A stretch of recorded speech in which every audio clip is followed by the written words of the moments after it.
Are you ready to make an apology today to the people of Wisconsin? That doesn't sound like good government to me. And it is shameful. Ideologically and politically motivated. I'm concerned that there appears to be a systematic attack on American workers. Did you really have to end Medicaid benefits for dialysis patients or put waiting lists for disabled people who need home health care? It pretty much tells you all you need to know about how tough it is to cut spending or even mention it. Democrats showing the Wisconsin governor no love today. Congress dragging Republican Scott Walker to Capitol Hill, then drubbing him about all those budget and union cuts. Republican California Congressman Darrell Issa chairing that hearing today, and he supports what the governor's doing. But you must have known, Congressman, that he'd be walking into a buzzsaw. You know, Neil, he did. He knew that this would be tough, but he also knew that he had a message. And in Washington, the amazing message is the cuts which he was able to orchestrate and allow cities and counties to orchestrate if they choose were actually to a level that was still more generous than the federal health care benefit and retirement program. He was only trying to get a little participation from workers that were participating not at all.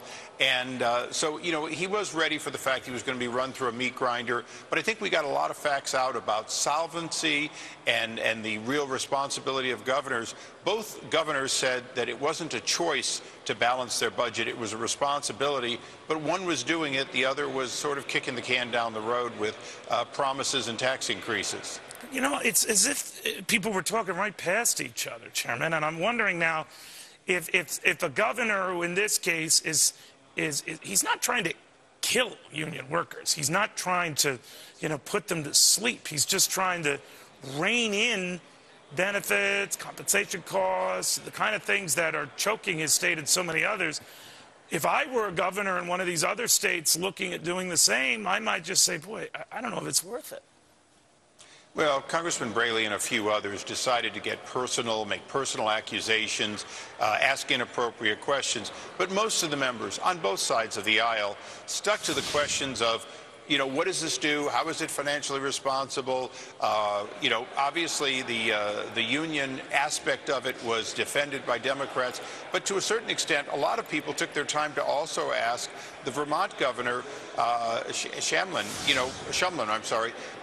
about his situation, one in which he inherited cuts by his predecessor, but is still doing tax increases in a state that has taxes higher than several of its neighbors. So we had a good discussion. Our committee was interested in the fact that all 50 states have to find solutions so they don't become burdens to the federal government. And as you know, most of them opt out of Social Security, so it's of keen interest to us that the money they set aside be sufficient, because we don't want them falling back onto people in the Social Security system, which they, for the most part, didn't pay into.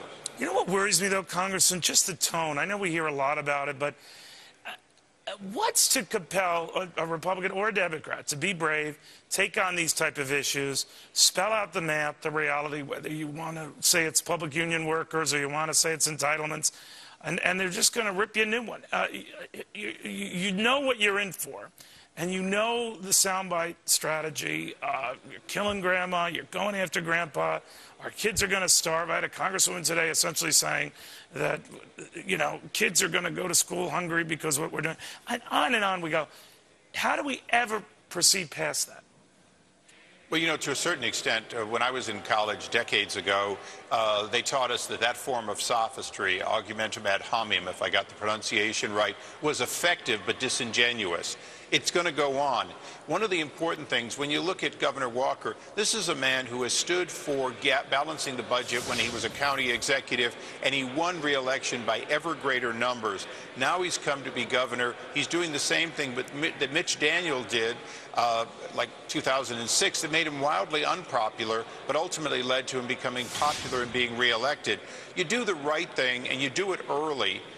And the good work that you've done sometimes is seen before the next election. And if it isn't, you still ultimately do the right thing, or you shouldn't take the job.